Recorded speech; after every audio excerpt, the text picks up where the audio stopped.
میرا سوال ہے جس طرح تمام انبیاء پر ایمان لانا ضروری ہے مگر غیر احمدی مسلمان حضرت مسیح موعود علیہ السلام پر ایمان نہیں لاتے یا ان کی بیعت نہیں کرتے تو کیا اللہ تعالیٰ انہیں بخش دے گا؟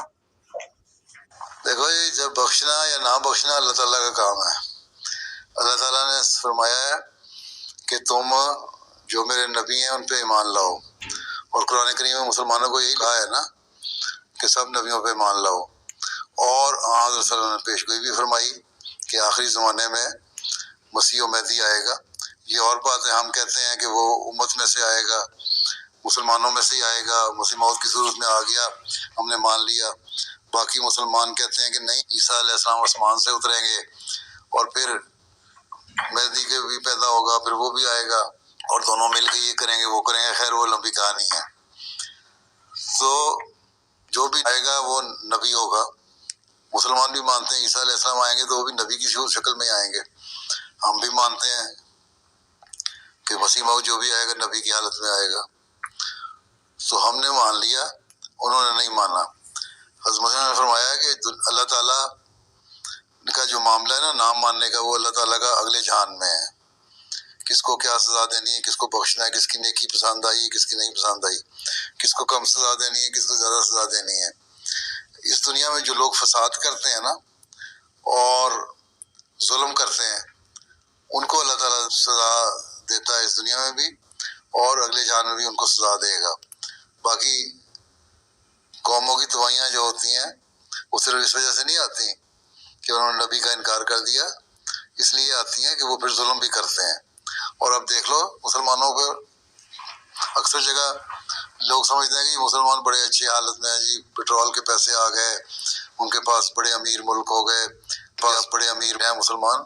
یہ نہیں ہے، ان کے جو حالات ہیں وہ بہت خراب ہیں، مسلمانوں کے بھی اور دوسری قوموں کے بھی۔ اگر نبیوں کا انکار کر کے پھر اس کا استہزاء کرو، ان کا مذاق اڑاؤ، ماننے والوں سے ظلم کرو، پھر اللہ تعالیٰ سزا دیتا ہے اور وہ ضرور دے گا ان کو۔ اس کی سزا یہاں بھی دے گا اور اگلے جہان میں بھی دے گا۔ باقی ماننے یا نہ ماننے والے کے ساتھ اللہ تعالیٰ کیا سلوک کرے گا، کچھ نہ کچھ تو اگر ان کی نیکیاں ہوں گی تو ان نیکیوں کا اجر اللہ تعالیٰ دیتا ہے، اور جو برائیاں ہیں ان کی برائیوں کا بھی دے گا۔ کچھ عرصہ تو پھر سزا کے طور پہ تو ہر آدمی کو جہنم دیکھنی پڑتی ہے۔ کوئی اس دنیا میں دیکھ لیتا ہے، وہ اگلے جہان میں جا کے دیکھ لے گا۔ تو بخشنا نہ بخشنا اللہ تعالیٰ کا کام ہے، لیکن کس طرح بخشنا ہے، اس نے کتنی دیر کے بعد بخشنا ہے۔ ایک وقت ایسا آئے گا، آپ نے فرمایا کہ جب جہنم خالی ہو جائے گی اللہ تعالیٰ سارے لوگوں کو بخش دے گا، لیکن سزا دے کے۔ تو کچھ عرصہ تو سزا ملے گی ہر ایک کو، ایسے لوگوں پہ جرم ہوتا ہے۔ کس طرح سزا اللہ تعالیٰ نے دینی ہے یہ اللہ تعالیٰ بہتر جانتا ہے، ہم نہیں جانتے۔ لیکن نیکی اسی میں ہے کہ اللہ تعالیٰ کے حکموں پہ ہم چلیں، ہم اس کو مانیں۔ اللہ تعالیٰ نے کہا ہے کہ مسیح موعود نے آنا ہے تو اس کو مان لینا، تو ہمارا کام ہے اس کو مان لیں اور اللہ تعالیٰ سے امید رکھیں کہ اللہ تعالیٰ اس وجہ سے ہم پر رحم کرے گا۔ لیکن ساتھ ہی ہمیں ان حکموں پہ بھی چلنا چاہیے جو اللہ تعالیٰ نے کہا ہے۔ اگر ہم احمدی ہو جاتے ہیں، مسیح موعود کو مان لیتے ہیں، اور مسیح موعود کے آنے کا مقصد یہ ہے کہ بندے کو اللہ تعالیٰ کے قریب کرنا اور اسلام کی صحیح تعلیم کو رائج کرنا، ہم نمازیں نہیں پڑھتے تو ہمارا ماننے کا کیا فائدہ؟ حضرت مسیح نے فرمایا کہ تم تو زیادہ گناہ گار بن جاؤ گے ان سے جنہوں نے نہیں مانا، اگر تم نمازیں نہیں پڑھ رہے جو بنیادی مقصد ہے۔